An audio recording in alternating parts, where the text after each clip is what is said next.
Hi, this is my first video that I thought to give. Is like it's the like, kind of podcast that I decided to give. It's about uh, it's about religion. My understanding about um, about God and is more internal that I wanted to talk about. So let's just say what my interest came about when I joined the Unification Church. I was uh, I was a salesman, marketing officer for a Sri Lankan company. First of all, I must just introduce myself. I'm Sri Lankan. I come from Colombo, and I studied in a kind of prestigious school, St. Peter's College. So let me just jump into my experience, what I joined the Unification Church, and how things have coped up at this junction in time, and how my understanding and my spirituality has changed. So let me uh, take the time that I was a salesman, as I said, working for Datex. That was a subsidiary of metropolitan agencies. So while I was working for Datex and Datatech, uh, a fair gentleman by the name of David Rennie who came to my office, and he was in the demo room where we were selling Acer computers, and I was trying to market him uh, a system because they were interested in purchasing a desktop publishing system. It was a desktop publishing system comprises of a computer, a scanner, and a laser beam printer. It was quite handy at that time because the printing is done now. Then after they send it to the printer, you do the designing of a page or of a newspaper, whatever you are thinking of doing, and then you connect that to a printer. And when I think of it, when I think of the time that I joined the Unification Church and when I was studying the Divine Principle, because when he came to my office and he told me just return the calendar to my boss that I do not need the advertising material, and he walked off on the company. But then I went to my boss and I told him that a certain person came like this, and I asked him. Then he told me, don't let him go. You should try to follow him up. And then because he was interested in a quotation, so I got a quotation prepared, and I went to his house, and that was in Ugegodo. And then I went to his house, and then he was there, and then I asked him, what does he do? He said, I'm a teacher of religion. So that intrigued me, and I just kept asking questions and kept answering the questions about Buddhism, about Hinduism, about Islam, and about Christianity, and then after the conversation, he said that he had to go for a singles class in the BMICH, and I then proceeded to my office. And later on, he actually invited me for a study session on Saturday. So I went for a study session, and then he taught me the divine principle. And learning the divine principle, it gave me a lot of insight of God and the creation. And actually I borrowed the home study course and I took it home, and in my spare time I read the I read it, and then I answered the questions. and I came the previous day. I came and returned it to him, and he marked it, and and then I was happy. I followed the course right through the end, and I followed the thing of the parallels of history. And the main thing that hit me was the second coming, because in the parallel of history, he explained that the Messiah, there is a very important thing in our Christian life, or because we are always talking about revelation, and we are always thinking where when is Christ going to come? What is what is the end of the world? We are always intrigued about these questions, and when he said that the Messiah should be born in 1917 and 1930, between 1930 and 1930, it it really pinned me to the chair when I heard. I said, "You are telling me the Messiah is here?" Then the famous thing that they tell us is that you got to pray about it. So anyway, I continued to study, and then after some time, there was an invitation to go to India, because I also invited my brother, and my brother also was quite taken up of the things that he saw, the activities that the church was doing. So they invited us for a divine principle workshop on a multi-religious perspective. So myself and my brother, we went to India, and we studied the divine principle on a multi-religious perspective. It gave me tremendous insight, and I was so excited about. Actually, it was he who really made me. I was just taken over by the lectures and the logic in the principle, and the kind of Bible study that is given, because the principle is very simple really when I think of it, because first itself it talks about God. It gives explanation about God, the understanding about God, and then it creates about the from where man and God broke away from. It's called the fall, and from the fall onwards, how God is working to restore mankind back to Him, and it's called the principles of restoration, and how it is working. And the main key from all religions is to send one person, a Messiah, messianic figure, who can save all mankind, who can save all mankind by the truth. And this is what I found in the divine principle, because it clearly explained about the Bible, about the things that Christians could not explain about. And this is what kind of inspired me. And when we came back from India, my brother said, Dave, that Rev.Moon is the Messiah, and it really struck me. Yes, he is the Messiah, because what he has been doing and been able to teach. And when later on coming to Australia, and I learned about Father's course, and how the life he went through to get this new truth they call the divine principle.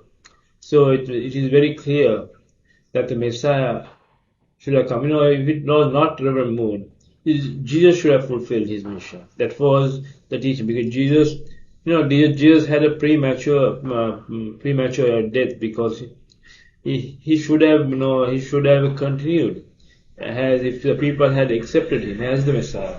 They crucified him because he was not the Messiah, and so that created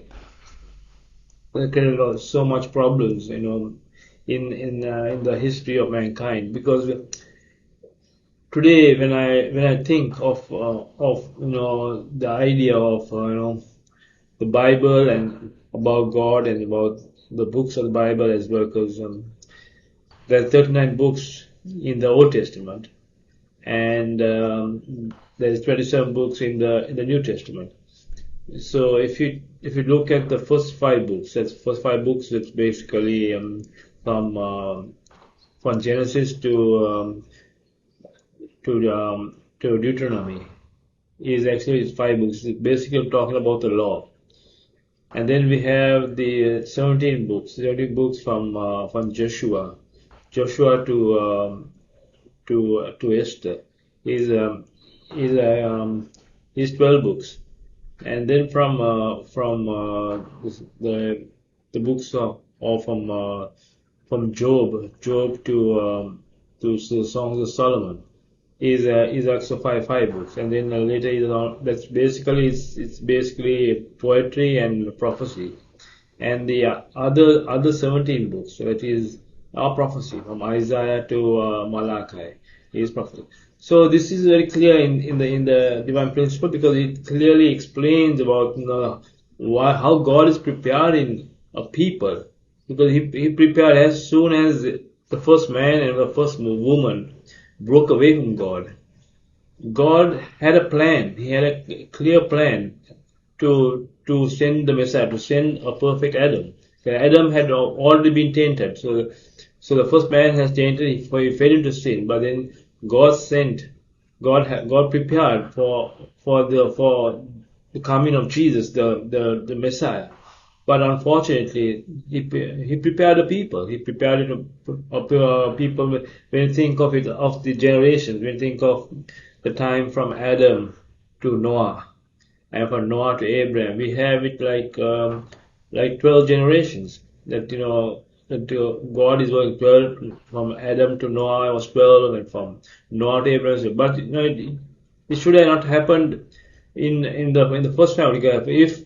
If we can say, if Cain and Abel united, and instead of Cain killing Abel, then we would have seen the Messiah come in Adam's family. But because Cain killed Abel, then we see that that the problems are prolonged to another time, prolonged to Noah's time, because it's human responsibility. If if you think of it, like God warned Cain. He said, Cain, why has your countenance fallen? If you do well, would you not be accepted? So Cain did not listen to God. So he went ahead and smote his brother, and this is what we consist of fall. So God could not work with Cain, but God had to work with another person, was Seth, and through Seth's descendants only comes Noah, a righteous man. So basically the principle of restoration is a foundation of faith, that is vertical, and a foundation of substance. So this is very clearly explained, in the principle. And when I think of it, it clearly explains about why a Messiah should come, but also that is basically the central history. But there are also peripheral histories. But moment the central history is successful, then the peripheral history is also a success. Like if, for example, in the time of Jesus, when Jesus was crucified, when Jesus was when his ministry was succeeding, we saw Buddhism and Confucianism growing, and Buddhism was going towards the west, because Buddha had at the time, he said that there should be a Maitreya Buddha that will come. So the Buddhism was going to the west, from India it started, going to the Middle East, like Afghanistan, those countries, like Buddhism was going. We can find artifacts of Buddhist heritage there in countries of the Middle East. So, but when Jesus was crucified, then everything, that external foundation was not established. Buddhism went east, and there came another, like I can say, another religion called Islam. It was very violent. It was also, it's like when you think of the crucifixion, when Jesus was crucified, there was a thief on the right side. The thief on the right side, he said that this man is innocent. He should not be, should not be not go on, not be crucified. Then we have the thief on the left side. He said, he mocked Jesus. He said, "Oh, if you are the Son of Man, then you should come down from this cross." And he mocked him. So that way, it created.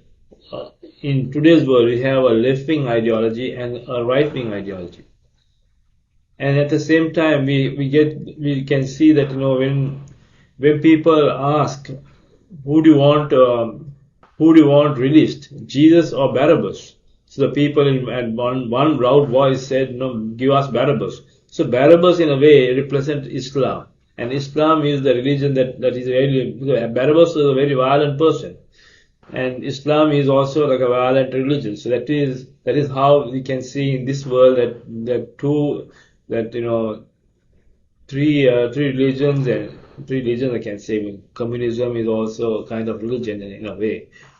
So this is how God's providence is to send Jesus, and unfortunately he was crucified, and the providence was again prolonged to this era that we live in, and we can see this era because from the two world wars that were fought, we saw tremendous development in technology, in people's lives, in living standards. There's so many things occurred. So many things happen. It's not perfect. No, it cannot, because again, we want to define what perfection is. Okay, that of course I will talk to you all about what perfection is and what good and evil is and what sin is. So at this time, I just want to focus of Jesus. Why he what really took place, why he was crucified, and there are so many questions that can be answered. Yes, the cross was in a way it was predestined. At the same time it was also was not but never should have occurred in Christian history.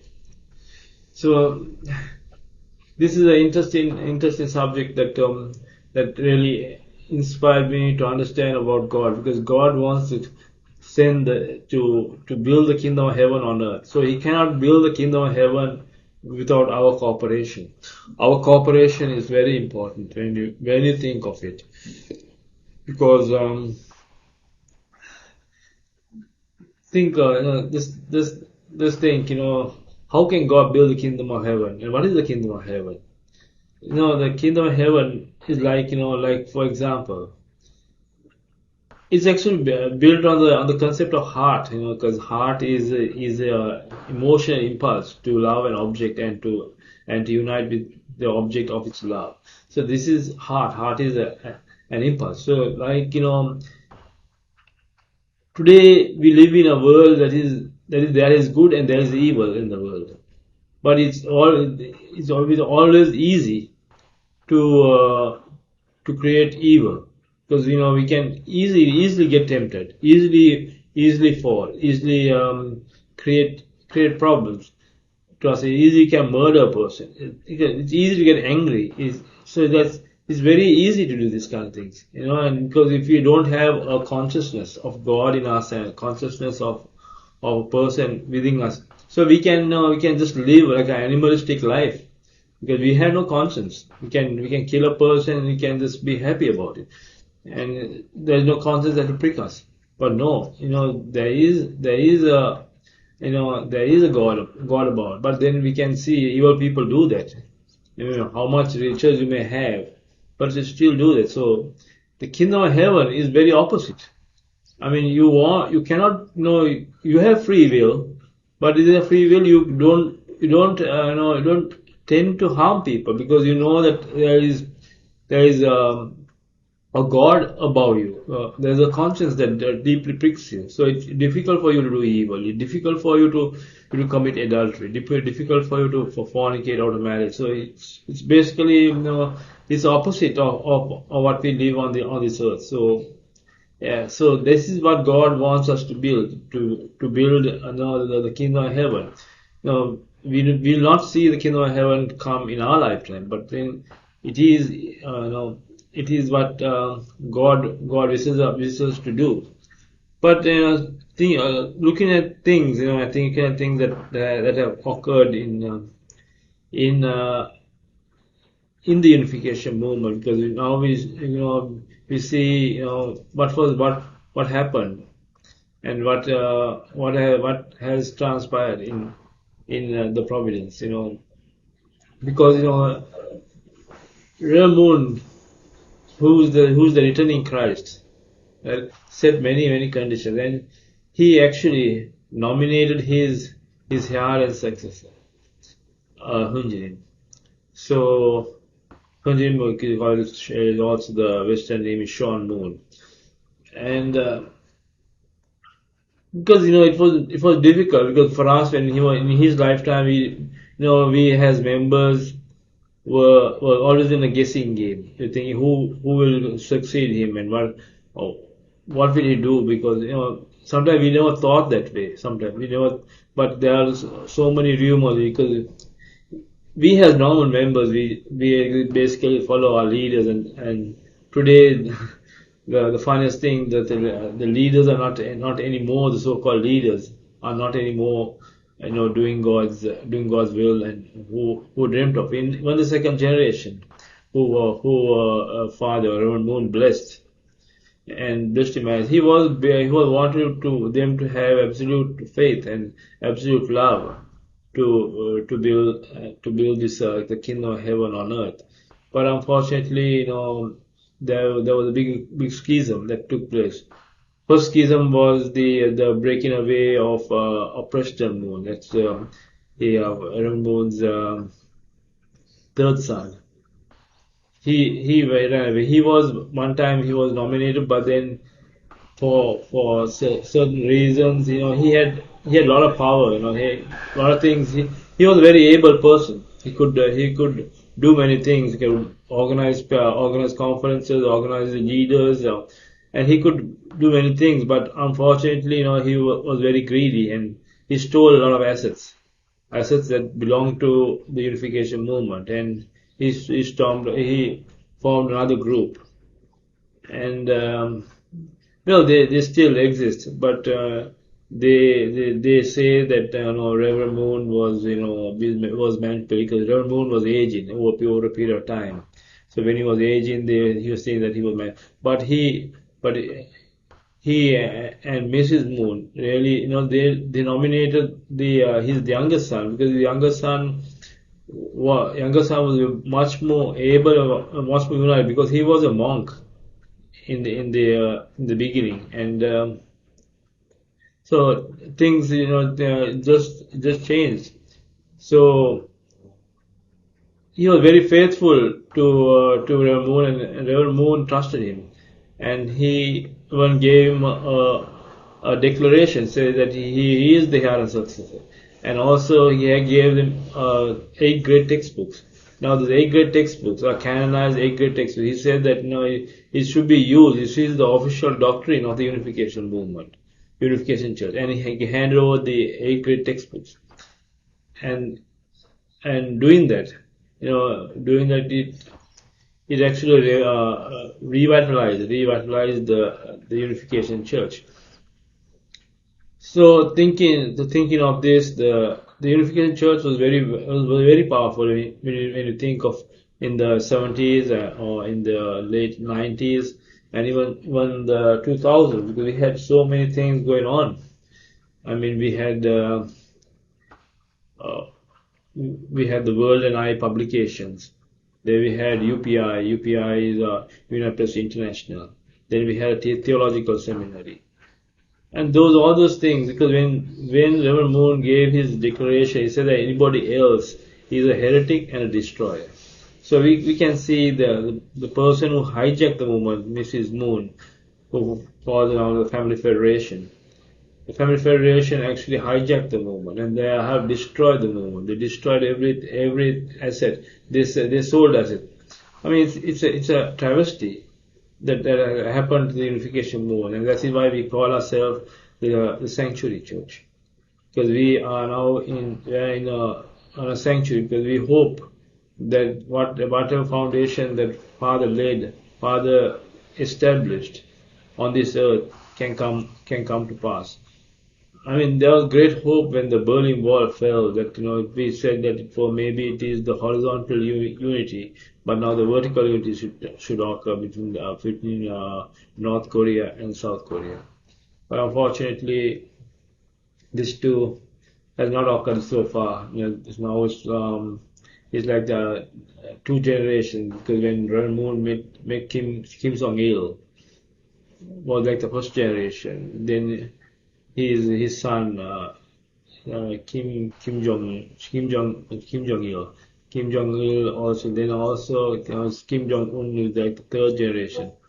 So these are things that that have happened in the unification movement, and this is now it is declining, because I don't see God is behind it. That is going to is going to completely dissolve. And no, we will grow. We will grow, because anybody who listens to the truth, anybody who understands the truth, will want to find out. Want to find out what will they teach, because it makes clear sense of the coming of the Messiah, God's preparation for the Messiah, and this time is right now. It's very clear that the Messiah has come. So it's very important. It's an important time, because the Messiah has created his lineage on earth. Because if you look at the Malachi, in Malachi 2:15, God was looking for a heavenly seed, and the seed is planted now in sanctuary church in Hunjarim. And Hunjarim, his son is now married. He also has a son. So it is now three generations, and also he had the three generation kingships. So we have a clear ideology. We have clear ideology. We have a Chongguk nation. Chongguk nation means the kingdom of heaven in Corinth, because we have a theology, a very clear theology. We have a constitution and we have a culture. Like a kingdom will not happen. The kingdom is coming, but it's coming not for signs to be observed, but it's coming gradually. People who have an eye open can see it. So I think on this podcast that I hope to do.